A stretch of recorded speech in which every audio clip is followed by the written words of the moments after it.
Halo, apa kabar Sobat Madania? Selamat datang di segmen Kamu tanya, kami jawab.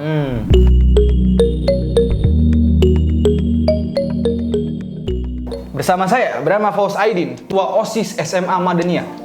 Dan saya Askala Sekiamuwardi, Wakil Ketua OSIS SMA Madania dan juga Komandan Paskibra Sekolah Madania. Saya Komandan Pasukan 9. Bener sih. Iya, jadi ini kita bakal dapat pertanyaan dari anak-anak Madania, Bram. Entah itu dari SD, SMP, SMA, kita nggak tahu nih. Iya. Kita bakal dikasih pertanyaan secara acak sama tim apa ini? Tim panitia kreatif. Panitia kreatif. Nah, Iya. jadi kita ini belum dapat pertanyaannya. Jadi kita spontan di sini. Makanya kita nggak tahu nih mau ngapain nih. Iya. Jadi kita mengandalkan pikiran dan logika akal sehat kita sendiri. Boleh lanjut jadi ke pertanyaannya? Kenapa sih mau jadi ketua dan wakil ketua OSIS? Apa faktor pendorongnya? Oke. Faktor utamanya sebenarnya karena tujuan utama kita memang pengen bikin OSIS SMA Madania itu jadi lebih maju gitu. Itu emang alasan yang paling udah umum lah, basic banget untuk mencalonkan diri sebagai ketua sama wakil ketua OSIS. Kalau misalnya yang lebih spesifik apa, Bro? Nah, yang lebih spesifik ini kita itu melihat kondisi lingkungan angkatan kita. Kira-kira nih yang calon nih peminat buat nyalon jadi ketua OSIS nih nggak terlalu banyak ya kita ngeliatnya. Dan kita nih di sini emang pengalaman kita udah cukup banget kan dari kelas 7, 8, 9 kita tuh OSIS semua. Nah, jadi kita tuh memutuskan buat nyalon dan chemistry kita itu kita udah kenal berapa tahun coba? Kelas 1, sekarang kelas 11. Kelas 11. Udah Ya 10-11 tahun lah. Lebih dari Jadi- 1 dekade lah. Jadi kita yakin sih sebenarnya itu yang ngebuat kita pengen nyalon Dan jadi ketua OSIS. hitung-hitung kan lagi zaman corona nih. Misalnya kita berhasil ngebuat OSIS SMA Madania lebih bagus di situasi pandemi sekarang, itu sebenarnya wow banget tuh, nilai plus banget di rapor akhir tuh ntar. Oke, udah selesai? Oke, pemimpin yang baik menurut kalian itu yang seperti apa?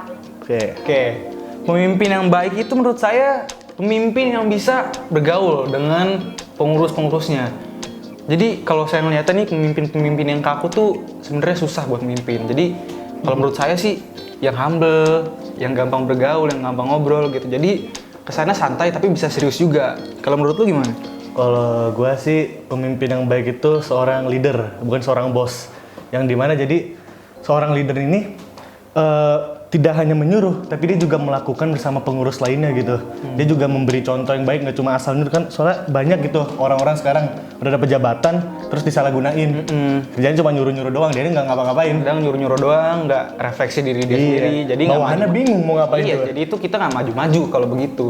Jadi pemimpin yang sebuah organisasi itu akan menjadi baik jika memang pemimpinnya itu baik juga gitu. Boleh lanjut? Oke. Apa sih keresahan kalian dengan permasalahan anak muda zaman sekarang? Dan menurut kalian itu bagaimana seharusnya anak muda bersikap sesuai dengan zamannya? Oke, jadi pastinya kan setiap zaman itu kan berubah ya. Mungkin kalau di zaman sekarang sih buat anak muda masalah pergaulan nih.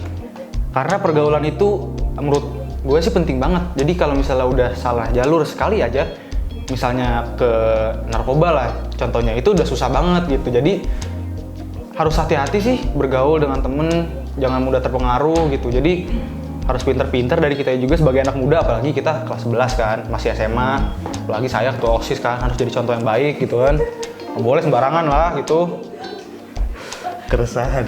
Keresahan itu sih keresahan gue parah. Lu curhat. Curhat. Apa ya? Keresahan. Bingung mau jawab apa? Hah? Bingung. Asal nggak resah ya? Gak resah sih. Hidup santai aja lah, hidup bebas gitu, asal masih di batas wajar ya kalau kata Aukarin mah. Batas wajar. Yonglek sih. Yonglek. Tatoan nggak pakai narkoba itu mah. Iya. Kalau dari gue lagi nih mungkin banyak teman-teman yang belum capable untuk ngikutin kelas online. Jadi mungkin ada yang kaget atau mungkin iya bener sih kaget atas sistem baru. Jadi mungkin nggak bisa ngikutin kayak tugas-tugas gitu nggak dikerjain atau Itu nggak kali ya, beli. berarti anak muda zaman sekarang masih harus beradaptasi gitu ya. Iya. Masih harus lebih cepat beradaptasi dengan situasi yang ada. Ya kalau Madania emang pengetahuan teknologi anak-anaknya udah bagus dia. Bener, parah. Udah jago banget, guru juga udah jago. Jadi ya mungkin dari pihak guru ke muridnya juga ya nggak sulit-sulit amat lah gitu. Itu sih kalau buat anak muda zaman sekarang ya, pandemi gini juga. sejauh ini kalian ngerasa kesulitan nggak dengan pembelajaran jarak jauh secara online? Kalau dari saya sih nggak kesulitan ya sama sekali. Maksudnya dari segi tugas atau ujian juga bisa lah ngikutinnya. Pokoknya yang penting kita tuh nggak apa sih nunda-nunda. Terus kita mau belajar juga. Yang penting niat sih. Kalau niat kita serius mau sekolah juga, mau sekolah di mana, mau sekolah online, mau sekolah offline juga tetap jalan gitu. Nilai bagus, tugas kumpul gitu. Kalau lu gimana? Nggak ada problem juga sih sebenarnya, nyantai-nyantai aja. Kadang merasa ada enaknya gitu sekolah online. Bener. Bisa belajar sambil tiduran. Terus breaknya kan banyak juga ya kalau misalnya sekolah online di Madania. Iya, boleh dilanjut. Ada nggak kegiatan paling seru di sekolah yang kalian rindukan banget nih? Ini Banyak banget ini mah. banyak sih. Kangen saya sekolah aslinya mah Kalau dari hati misalnya saya. disebutin satu-satu takutnya ada yang kelewat deh. Iya. Lewat batas deh ini. Ya paling ini sih kalau misalnya buat saya secara pribadi gitu kangen main bola abis sholat zuhur gitu di MPH kan lawan kakak kelas, adik kelas atau nggak campur. Kalau misalnya sama kangen guru-gurunya juga soalnya kalau di Madania ini nggak tahu kenapa rasanya beda gitu hubungan antara murid sama guru tuh lebih ke keluarga. Deket banget ya. Iya, Nah, deket banget gitu. Jadi kangen sih sebenarnya sama orang-orang yang ada di Madania. Apalagi Bram? kalau dari gua sendiri sih bener-bener kangen kondisi situasi di kelas pas belajar lagi nugas itu bener-bener kita tuh kadang ada konflik lah, kadang kita ketawa-tawa bareng. Nah ini yang paling gua kangen sih konfliknya. Konflik antara Konflik cowok dan cewek dan guru. harusnya bulan sekarang tuh pasti ada konflik antar angkatan Pasti. nih. Udah drama itu paling dikangenin kalau menurut gua ya. Kalau online ini kan nggak ada drama, nggak ada masalah, nggak ada konflik. Jadi kitanya juga nggak bisa belajar dari masalah Ya. itu sendiri gitu. Damai sih ya, damai. Nah, cara kalian menghadapi konflik itu kayak gimana sih? Kan katanya kangen nih sama konflik. Kalau saya sendiri ya masih muda, masih perlu banyak belajar. Tapi kalau dari saya sendiri sih nanganinnya harusnya komunikasi, ngobrol baik-baik. Dan saya juga udah melalui banyak konflik ya. Ada yang saya marah lah, ada yang teman saya marah lah, ada yang banyak-banyak. Saya juga sering konflik sama dia juga. Mungkin itu sih komunikasi sama kepala dingin sih usahain. Tapi kan anak muda ya susah kan, kepala dingin kan, panas mulu kan, marah-marah maunya gitu. Apa-apa langsung frustasi tuh, bahaya. Gue juga sebenarnya kayak gitu. Udah mau lagi belajar mau apa, kalau apa-apa tuh tenang dulu. Ada lagi? Mungkin tenang sih. Oke, di era sekarang kan ya pasti kalian tahu lah informasi kan mudah banget ya tersebar. Terus cara kalian nih sebagai generasi muda, gimana sih cara memilih informasi yang baik? Dari internet ya. Nah, ini kan informasi ini kan kita kan bisa dapat sekali klik ya di dalam HP ya. Anak Madania semuanya udah pada punya HP semua kan. Pastinya itu kita harus cek and recheck ya kalau informasi mau datang dari mana, mau datang dari situs yang terpercaya juga tetap kita harus cek and recheck dari sumber yang bener-bener valid gitu. Kalau kita sih gitu sih. Soalnya bahaya banget sih, banyak banget ya hoax-hoax sih. Banyak sekarang. Pernah ngalamin nggak? Hoax. Kena. Pernah waktu itu kena yang si Audrey kalau nggak salah ya. Iya. Audrey yang, Itu aduh lupa Audrey lah. hoax apa lagi yang banyak tuh? Tapi emang hoax belakangan ini lagi banyak. Menjadi bahan hoax pernah nggak? Hah? Menjadi bahan hoax. Kena fitnah orang dong ya? Pernah sih, itu sih pengalaman pribadi pernah sih. Kayaknya saya yang ngefitnah orang deh. Oke, kalian nih sebagai ketua OSIS dan wakil ketua OSIS, Iya. berpikir kritis itu kan penting ya. Nah, menurut Brahma sama Askal nih, bagaimana caranya untuk berpikir kritis? Dari saya dulu ya, dari gua Iya. dulu ya. Berpikir kritis itu berpikir tidak dengan hanya satu jalur gitu. Jadi kritis itu banyak kemungkinan. Jadi kita berpikir harus luas ke depannya gimana, efek-efeknya gimana gitu loh. Jadi dari critical thinking itu, berpikir kritis itu kita bisa mendapatkan jawaban atau solusi itu yang bener-bener kita pengen gitu. Jadi itu sih penting banget. Ya mikirin sebab akibat dari jawaban kita sendiri gitu. Kan banyak tuh misalnya kita jawab ini, ntar ujung-ujungnya akhirnya bakal jadi A, B, C, D, E gitu. Itu sih. Dan di sini kan kita kan sebagai ketua dan wakil ketua OSIS ya. Dan berpikir kritis itu benar-benar perlu sih. Kalau enggak ya kita mah nggak bisa ya jadi ketua dan wakil ketua OSIS gitu. Ya kan? Jadi misalnya kalau mau buat proker harus mikir kritis. Kalau mau ngobrol sama pembina harus mikir kritis. Apalagi kalau mau ke kepala sekolah, mikirnya kritis banget. Gitu. Tapi untung kepala sekolah kita lucu. Pak Ahmad. Iya. Dan berpikir kritis tuh nggak harus serius gitu mukanya, nggak harus. Santai juga bisa kritis kok jawabannya. Ya bahas-bahas isu yang lagi ada juga termasuk bisa berpikir kritis gitu, kayak misalnya ya yang ada di sekitar kita lah sekarang, misal kayak lagi apa undang-undang, Iya, omnibus. cipta kerja ya. Iya, kita juga kadang kan anak muda juga harus berpikir, ngomongin, harus ya. ngomong gitu. 3 hal paling penting yang perlu dimiliki generasi muda Indonesia, misalnya toleransi, bla bla bla. 3 hal aja yang paling penting. Ini saya sama gue sama Brahma beda-beda nih. Oke. Apa ya? 3. A few moments later. Udah belum? Satu lagi gue. Kenapa jadi satu doang? Satu lagi. Baru 2 nih, satu lagi. Oh kalau udah duluan aja. Ya udah, gua dulu. Yang harus dibutuhin respect, menghargai. Habis respect itu apa ya? Kok jadi lupa? Boleh dah, selesai Oke, aja. saya dulu ya.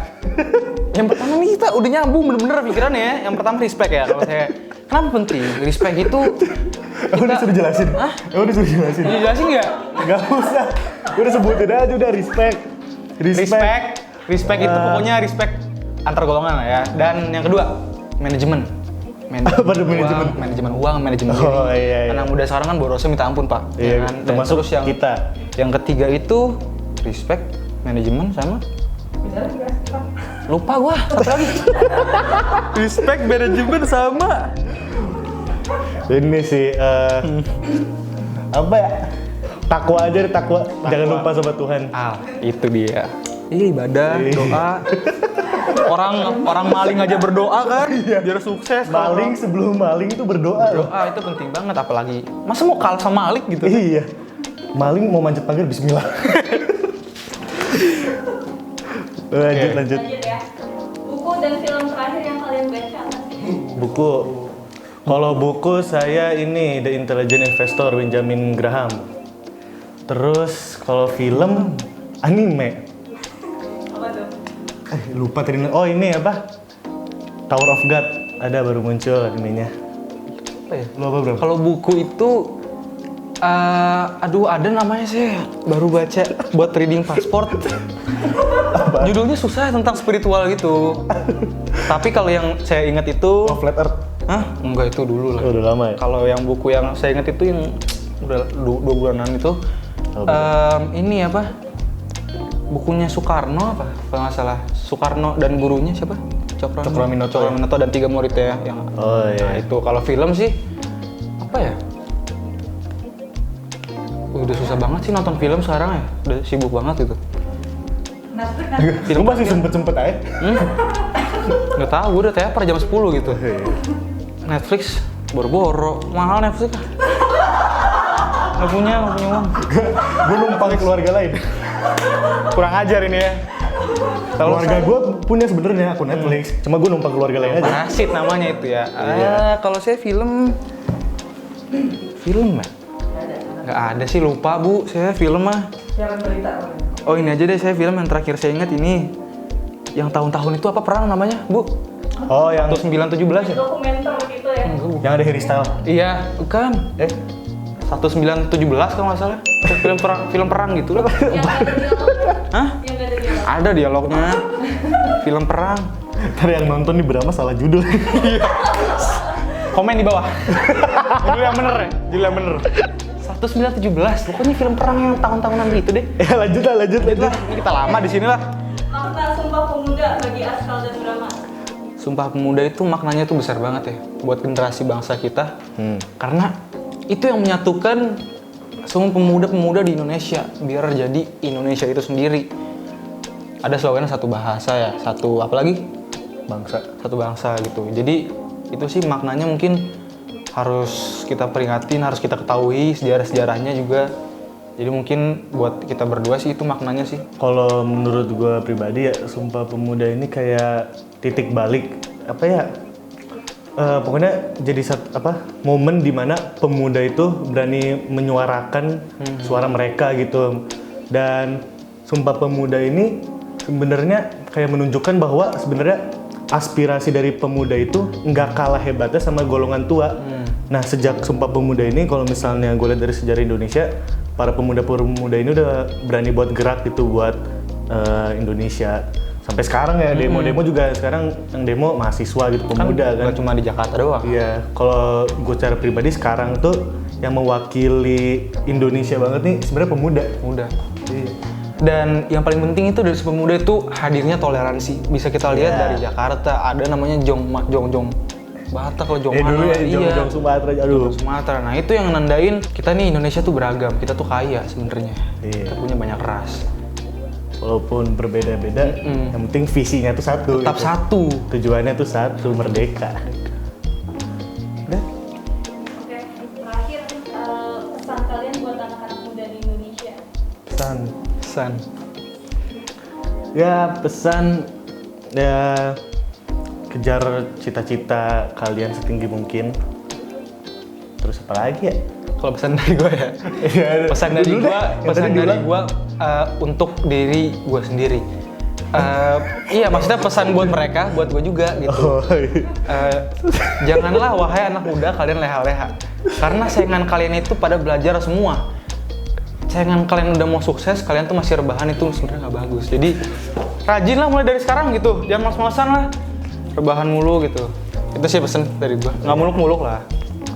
Kalau dari gua ya tadi sih kejar cita-cita setinggi mungkin, tapi jangan lupa buat nambah pergaulan relasi, jangan lupa buat banyakin relasi entar ke luar negeri, entah di dalam negeri. Kalau misalnya ada kesempatan buat keluar gitu atau kemana gitu misalnya, ya ambil aja gitu. Siapa tahu dengan itu kalian bisa mewakilkan Indonesia gitu. itu Sebagai pemuda yang cerdas, yang kuat, yang tangguh. Udah sih cukup sih. Udah cukup sih. Ada lagi gak? Mau lagi nih soalnya? Oke, langsung jawab ya. Iya. Oke, boleh. ini seru nih segmen Ini ini. seru. Iya, boleh ambil bantal gak? Aduh. Bang, ada bantal. Makanan favorit? Mie goreng. Ayo. Sama, toprak. Buku favorit? Mulut. Buku. Ayo. Cokro Aminoto. Berapa? Buku favorit. Ini. Apa? Diary of Wimpy Kid. Guru favorit? Guru favorit Pak Taufan. The best Pak Taufan. Bu Ade. Pelajaran favorit? Pelajaran favorit sosiologi. Pelajaran Ekonomi juga sih. Pelajaran favorit sekarang sih matematika asik sih. Komputer ICT Paraka. Demen gue. Demen. Sistemnya bagus tuh. Oke, thank you banget buat semua yang udah tanya ke kita ya. Iya, makasih. Dan banget ini ya. sih kita syutingnya pengalamannya asik banget. Kita dari tadi tag berkali-kali ketawa-tawa mulu, nggak ada yang Iya. bener ya kan? Kasihan editornya nih. Kasian gitu. Ya, seru sih. Akhirnya ke Madania lagi gitu. Ini syutingnya di Madania BTW. Terus, udah kelar aja segini ya. Ya, kalian boleh follow IG Madania. Boleh juga subscribe di YouTube Madania. Subscribe di bawah sini ya. Emang ada? Subscribe dan komen. Iya. Jangan lupa di like ya. Mau IG lu dong? IG saya ada di sini ya. Oke. IG lo ada di mana? IG lo ada di mana? IG lo ada di mana? Di mana aja ntar. Ya, sampai jumpa di episode berikutnya ya. Iya. Ini episode 2 nih ada gua lagi nih. Episode 2 ada kita lagi. Jadi nantiin aja. Ya. Stay tune. Ya, Asik. sampai jumpa di segmen Kamu Tanya, Kami Kami Jawab yang kedua. Ya, terima kasih.